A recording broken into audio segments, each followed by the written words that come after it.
Welcome to 2Inspire Health and Fitness Show. I'm your host, Dennis Postema, and today we are honored to have one of our good friends at 2Inspire, Monique Breau, here today. Mo, I'm excited to have you on the show. Thank you for having me. Oh, thank you for coming on, and going to go over a little bit about Monique. She was originally from New Orleans. However, she planted her roots in the Texas Hill Country after Hurricane Katrina and Rita. Currently, she serves as Recreation Coordinator for the City of Marble Falls Parks and Recreation Department, specializing in community relations and sponsorship acquisitions. Monique actively participates in several professional development organizations, including TRAPS, NRPA, and Keep Texas Beautiful, winning the 2019 John C. Potsy Leadership Development Scholarship, enabled her to complete her first year of NRPA Director School, and she is eagerly looking forward to year 2. Monique is a proud graduate of Louisiana State University. She holds a master's degree in public administration and is a certified park and recreational professional. She has also obtained the national recognized Certified Youth Sports Administrator endorsement. Her goal for Central Texas is to serve the local population through health and wellness opportunities for residents of all ages while promoting environmental education, stewardship, and community enrichment. Monique allows the ketogenic lifestyle and a silver member of Camp Gladiator, an Austin-based outdoor fitness group. That is all awesome, Monique.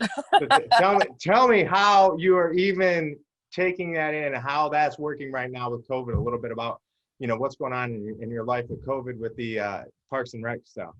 So the Parks and Rec world right now, we are in the process of going virtual. So whether it's on Zoom, Facebook Live, Instagram TV, or IGTV, we are taking what we do on a daily basis and we are flipping that on a national level. So it's not just a thing that we're doing in Central Texas. I'm a part of a group called Women in Parks and Recreation, nice, where we share ideas. So everything from cake and cookie decorating to camp in a box, where you can purchase different activities and you follow along online. If we can send you a link, or you can kind of wing it. It's like we're going back to the roots of what playing outside really looks like. So we did a thing called Chalk Your Walk, and it was a national initiative where we took sidewalk chalk, and when we were all in quarantine across the nation, you would go and write a nice note or draw a picture in your neighbor's driveway. And we did that all over Texas and pretty much all over the United States, telling people happy birthday, telling your neighbor that you miss them, and stuff like that. Teaching kids how to play jump rope, making slime, like if going back old school and doing the vinegar and baking soda volcano. Yeah. So we are really getting down into the weeds and having fun with making Parks and Rec, a virtual experience as best as we can. Yep.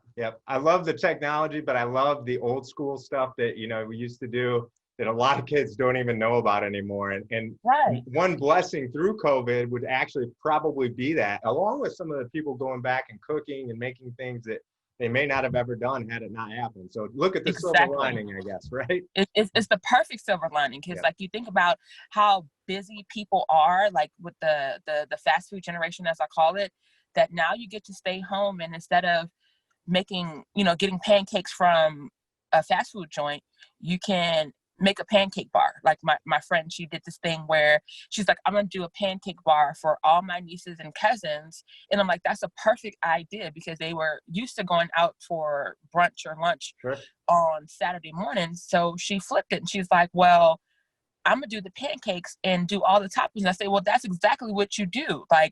And now they're like, oh, these pancakes taste better than so-and-so's. I'm like, yeah, it's all going back to the roots of how people grew up in the 80s, 90s, and the early 2000s before we became so dependent on the digital lifestyle. Yeah, that's awesome. Well, I'm going to get into it a little bit. So I want you to tell me, Monique, a little bit about your journey and your story of how you started in the keto, your story of, I love your story on your website, by the way. It's at fatgirlinthekitchen.com. I love the story. I'd like you to tell people how you got from where you were using keto to creating your website and your business. Okay. So in March 11th, 2015, I had a brain tumor removed. And if anybody knows anything about the brain, when when they went in, so it's called a transsphenoidal procedure, where they had to cut the top of my gum line and go in through the back of the sinuses and then cut out a section of the brain right here. Very dangerous procedure because the tumor was pressing against my optical nerves. So I don't wear glasses just for fashion. I wear them because I was losing my vision. And the type of tumor that I had, it was taking my peripheral vision. And so, you know, I waited as long as I could. I did all this experimental medication, you know, all these different treatments over the course of 2 years leading up to it, until I finally had to just say, you know, I'm gonna trust God and these doctors, and we're gonna do this surgery. And it was like an 8-hour surgery. And I made my decision going in that if that was the last day that I saw my family on this side of heaven, that I lived the best life that I could live. So came out of the surgery, ended up in the hospital in Temple, Texas for, I believe, 7 days, because there was a lot of swelling, a lot of trying to get my vitals to stabilize. Okay. And by me being on, you know, the different medications, the steroids, I was taking steroids 3 times a day. I had to take medication to keep my stress levels under control, because one thing about the brain, if you mess with it, it's a thing that's called diabetes insipidus, that if they stun your brain, you lose all control of your bladder. So I had that going on. Then like I couldn't get stressed out. So like my cortisol had no way to normalize. So I was also on medication for that, and I ballooned to 400 pounds. Wow. Now, was it prednisone? Was it the steroid prednisone? I was on prednisone as well. Was on, yeah, I've done that too. And oh my gosh. Plus all the wow. Yes. Okay. So prednisone and cortisol. Yeah. So oh, wow. Oh. I was quite fluffy. And Gotcha. my family, they were very nice about it. And I, you know, of course, like your mom and your sisters are just like, you're still beautiful. And I was just like, I can't see my feet. I don't care how beautiful I am. Like, I can't see my feet. Yeah. So, you know, I gained a lot of weight, and it was nothing I could do about it. I could not control it. And I was very, very upset about that. Like I cried many days, because I was to the point like I can't gain another ounce, because I got to the point where it was dangerous. So I was getting closer and closer to becoming a diabetic. I was on 3 blood pressure medications a day on top of the other steroids, and it was just like, this is just snowballing into something else. The metformin, the Victoza, and I'm like, I don't want to live like this. And not just the physical. A lot of people, I've had plenty of surgeries myself, and people don't understand, it's not even just the physical. You're also dealing with all the mental anguish that you had before, before and during, and then after. And that's just as much of a toll too. So you went through the physical and that. So I can only imagine, I mean, wow. So yes, sir. So like, it was like I was helpless, because like I couldn't even lift more than 5 pounds. So like a bottle of water was my max out. So like I became totally dependent on my mom and my sisters and my nieces to help me. And like it was just so taxing on my entire family to go through something like that, and on top of gaining weight. So like I'm helpless, but then I can't get around. I can't walk around because I can't carry anything, or I get winded really quick. So it's just like, you know, the weight just packed on very, very quickly.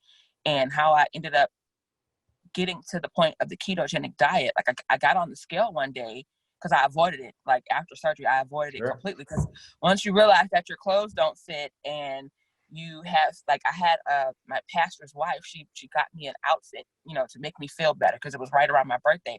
It was a 4 or 5X. I'd never seen that number before, and I'm just like, I don't want this. Yeah, right, yeah. like I'm appreciative of your gift, but like I don't want to wear a 4 or 5X. And like I lived in that shirt because it was the only thing that fit. Right. Like it was the only thing that fit. So like my sister calls it the donut shirt. There's no donuts on that shirt. Right. Like it was flowers, but they were so huge, it looked like donuts with pink sprinkles on it. But I did a bunch of research, because I had time on my hands. I was home from work. I couldn't do anything. And I just started looking for different ways to, how can I get off this medicine? How can I heal my body? And like I prayed. I was just like, God, show me what to do, because like I can't live like this. Like, because I was also experiencing swelling in my legs. So like, what is it? Lymphedema, where like my feet, like I couldn't wear shoes, like could not wear shoes. And like, that was also embarrassing because it's like, how can you go anywhere and you can't even put on shoes? Sure. So I lived in ballet flats and flip flops for the longest. So long story short, I ran across the ketogenic diet and I saw that it was used back, all the way back to ancient Egypt to control epilepsy. And I'm just like, well, let's see what will happen. It's still part of the brain. It's still, epilepsy, still part of this whole brain response. Let's see if this will help me. And it was like, at first I didn't really get it, but I kept just doing research, and I started reaching out to people online because I couldn't get the macros right. Because I was used to the typical like Atkins or the low fat diet, and it was like, well, no, this, mentally it didn't make sense. Like you're telling me that a high fat diet is going to help me. No, like you guys are, it's a I can trick, eat bacon. Right? Are you serious? Yeah. I can have butter in my coffee. Like this has to be a trick. But no, like it's like it saved my life.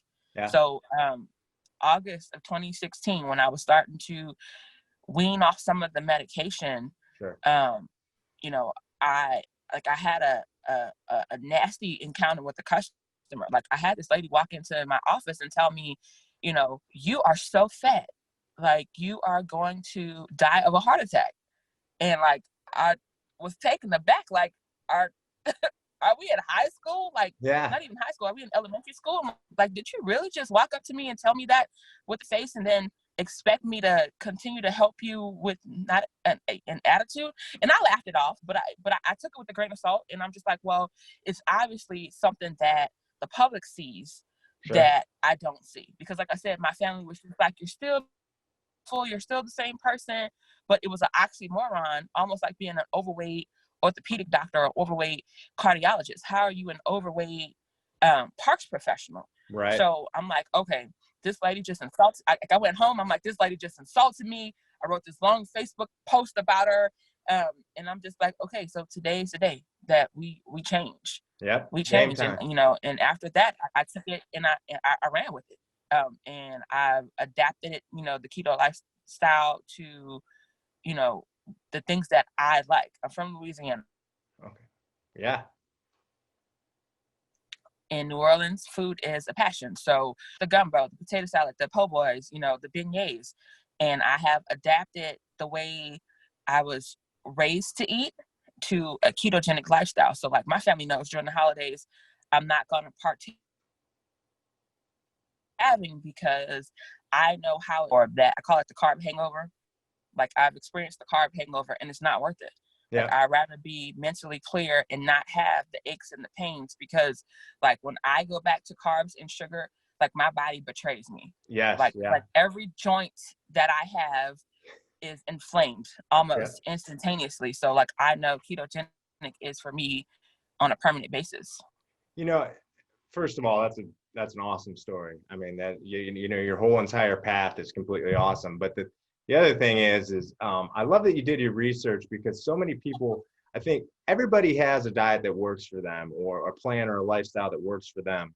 And I think people get so mad that like with keto or with something that it doesn't work for them because it's not their diet. But going back, I did tons of research on keto as well. For Keto-Diet 2.0, and going back and looking at it, and the fact of how long it has been around and what it's done for people, and that people have been on it for ages, I mean 20, 30 years without any stopping. It's just amazing. I think people need to do the research that you did. So I definitely appreciate that, and I appreciate you sharing your story. That's just a couple other things I want to ask you. So what is some advice that you can give to other plus size people who are apprehensive about beginning a workout program? Even if you come in last every single time, like for 2 years, I've been with Camp Gladiator, and I have been last. And, at first it will mentally defeat you, but you are laughing everybody on the couch. If you have to turtle walk or armadillo walk or even crawl back to the starting line, at least you are moving faster than everybody that's sitting on the couch. So don't let that mental barrier of you think that people are going to look at you differently, or people might not support the fact that you're coming in last. People are going to support you. And that's the thing that I like about going to group exercise, is because they are built in cheerleaders. Yeah. So like, even when I was the last one, I was still getting high fives and cheers, like, come on, Mo, you can do it, you can do it. Yeah. And it makes you feel good. So it does reassure you. So don't quit. Yeah. I love that. Yeah, that's it. And an internal cheerleader, or your own crowded cheerleaders, that's awesome. So I love that. So I love that part, because, and the thing is every time I gain weight and I get upset with myself for doing it, I say, okay, no, stop. Wait a minute. What are you going to do about it? And I love that you're not on the couch. What are you going to do about it? You can't it's not fair to complain and do nothing. So I always give myself that little bit of mental self-talk. So what are your current immediate and short-term and long-term fitness goals, Monique? So immediate goals, I want to say I would like to run a 5K. I've done them. I've power walked them. I've mall walked them. I've, walked really, really fast. Like I was going to a great Black Friday sale. Sure. I always make the joke that, Macy's has a sale, got to get there. When I'm working out with the girls at my gym, but I want to actually run the 5K. Good for you. Go faster, not jog, not mall walk, not mom walk, run. Like, let your legs carry you this whole 3.5 miles. So that's my immediate goal. That's awesome. That's a very awesome immediate goal. Mm-hmm. What's more important, the number on the scale or the numbers on your medical chart? So that one's kind of a catch-22. So like, of course, like as a woman, everybody wants to see that perfect number. Everybody has this ideal weight. And I was stuck on having the ideal weight. And it was like, it was defeating me, because it's like, I'm big in stature naturally. Like my dad's like 6'4". My baby nephew is 6'4", 350 pounds. I'm 5'10". So like I'm naturally, I call myself a giant. So I wanted to see that perfect number on the scale. Sure. But when I started getting my lab work done and my A1C dropped from being almost diabetic to normal, when I got my glucose done and it was normal, and I'm no longer on 3 blood pressure pills a day to nothing, no metformin, no Victoza, no pills. It was just like, okay, medical chart trumps it, because like the lymphedema went away.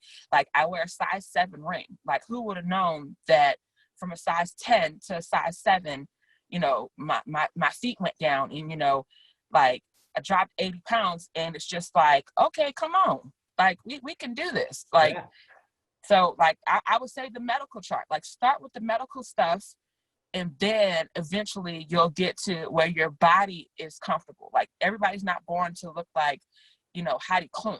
Yeah. And I had to get that in my head that, if I'm never the next Ashley Graham or plus size model, it's going to be okay. Yeah. Yeah. That's awesome. And I love talking about that so much, because so many people, like when I coach, and I'm sure people that you talk to, they always want to talk about losing weight.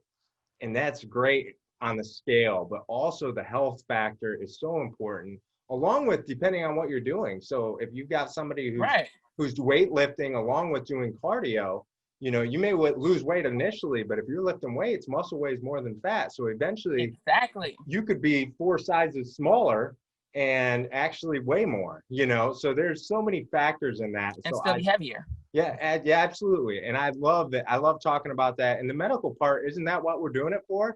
Right? For health and not vanity.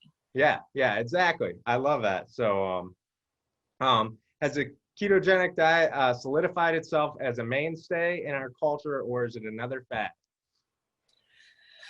I would say both. So people that are like truly into the science behind the ketogenic diet, and they've done it for a long time. And when I say a long time, I'm talking about 3 years plus. Mm-hmm. it's been solidified for them because they've seen the results. Sure. Like if your migraines have gone away, or your tiredness, or your, joint inflammation, like it has been solidified in your life. I think that because of how Americans are, they jump on the next bandwagon because a celebrity may have done it, or a new company has put out a product that has labeled it keto. And like, that's one thing that's like driven me completely nuts, that everything is keto now. Mm-hmm. That like, you don't need products per se, that are labeled keto or whatever. Like some things like the exogenous ketones, like, yeah, those work, like those give me life. But like, I just think that some parts of our culture has turned it into a fad.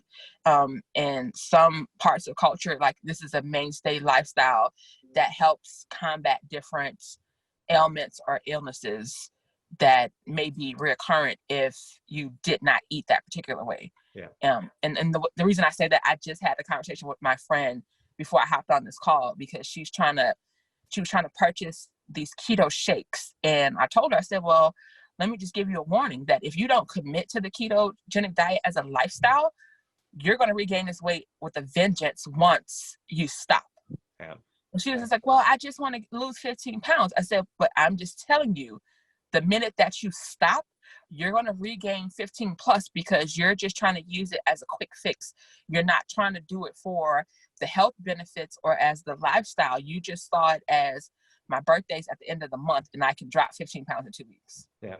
Oh my gosh. I couldn't agree with you more. I love that you said that, because you have to understand, first of all, the way of keto. And also for some people, I mean, even with the supplementation, if you're doing keto along with even the supplements, there's great supplements out there and then there's, of course, ones that aren't great, just like any other product. Right. But some of those things, keto is not a quick fix. Some people, it takes a little bit for a pound to come off, for it really to start to working. Now, when it does hit, it goes tremendously.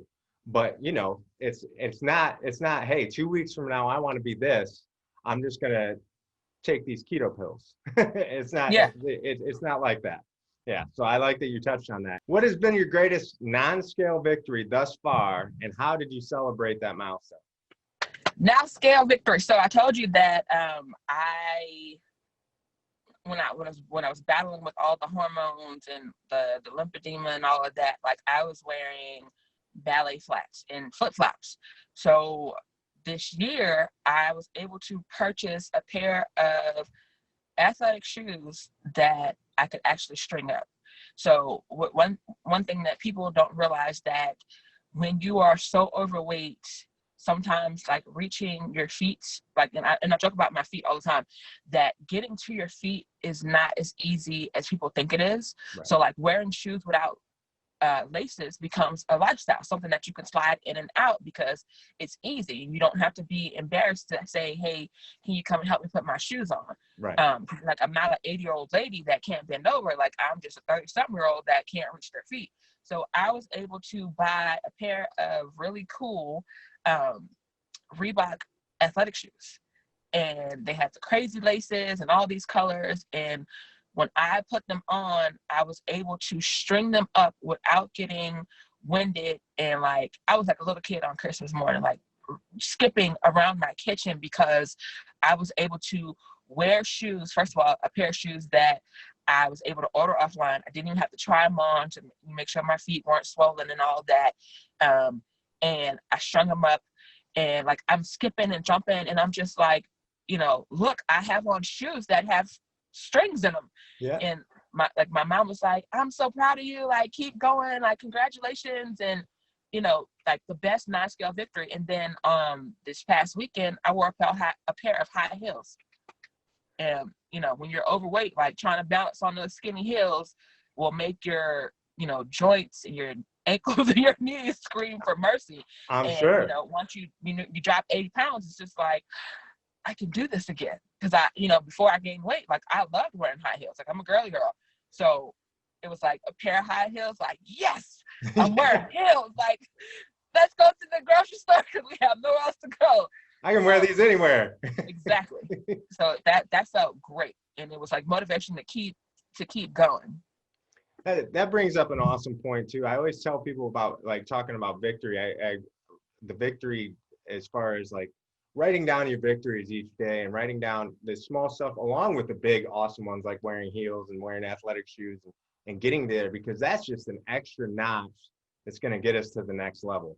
Rewarding yourself as well, you know, not only the Right. next notch, but you're also rewarding yourself. And that's you need to put those things in place. I think that's great. Mhm.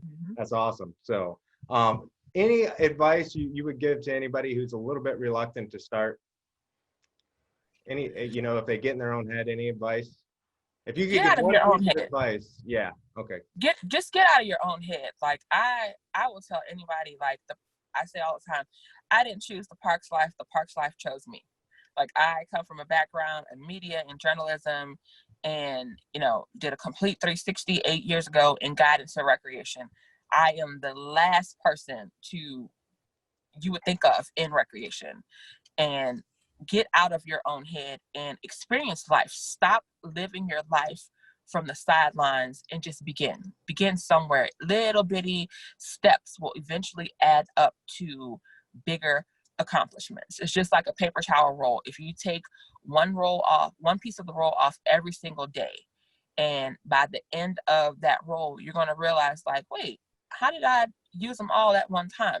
And it's the same thing. You may start off with a 5-pound weight and eventually get to lifting 30-pound weights. You right, you you you build that endurance slowly but surely, and you make it a lifestyle. Don't try to make it a quick fix, because a quick fix, that's done for vanity. That's done, and that's why there are waist trainers and body suits and all that type of stuff. Is not reality. Like, you want to be able to reward yourself and say that you did it. And that's what I tell anybody. Like, I tell my family the same thing. Like, just yeah, start somewhere, whether you're watching something on YouTube, on Pop Sugar, or, like I said, Instagram Live. Like, there are so many outlets and avenues. Like, even Dollar Tree sells workout tapes. Like, wow, come on, Dollar Tree. right, $1, you can go get a beginner's workout thing. And even if you don't want to spend the money, like I tell friends, like, challenge yourself before you join a gym. If you can commit to walking around your neighborhood for a month, build the habit within 21 to 30 days. If you can master that, then you go join the gym. But it's just a little baby steps. Like, yeah, instead of parking in front of the door at the store, park to the back. there you go, Challenge yourself. right, Take yeah, steps. Walk to yeah, your mailbox if you live in a subdivision, instead of driving to the mailbox. But just start somewhere, and you'll be so proud of yourself, you know, 30, 60, 90, 120 days out. that's great advice and very good advice. And that's also a great analogy about the paper towels. You know, I always say shoveling snow because I don't want to say the old like one step at a time, but paper towels, that's a great analogy. I like that. Yeah. So well, the only other thing is let's talk about, thank you first of all going through that. God obviously isn't done with you yet. So you got a good story to share, and we greatly appreciate it. Tell us, how do our viewers and how do our readers get a hold of Monique? So if you're looking for me, it is Fat Girl in the Kitchen with a PH. PHAT, pretty hot and tempting, There going you back to go. that old movie from the 90s. Yeah. Yeah, yeah. I And love it. like, my brothers, like I said, I've always been a big person. Like, I've been 5'10" in like 5th grade. So like, when everybody else was scrawny, like, I'm already dunking on people. So like, my 2 younger brothers used to call me Fat Girl. So like, it's just a nickname that stuck. But I flipped it. Instead of having the F word that so many people are afraid of, PHAT, Fat Girl in the Kitchen, on Instagram, or fatgirlinthekitchen.com. If they're looking for me, like, you can follow me on Instagram for reviews and just, my everyday Parks and Rec shenanigans, because it's something different every single day in the parks world, or, fitness wise, or even supplement wise, because I'm always willing to try something different just to see how it works for me, because Right. I still want to know what works and what doesn't work, and Yeah. I'm I'm always curious of the label keto on different products. So sure. that's where you can find me. Yeah. PHAT, Fat Girl in the Kitchen. And it's a great website. There's a lot of content, a lot of good information and clothing and everything. So We encourage everybody to reach out. Thank you so much, Monique.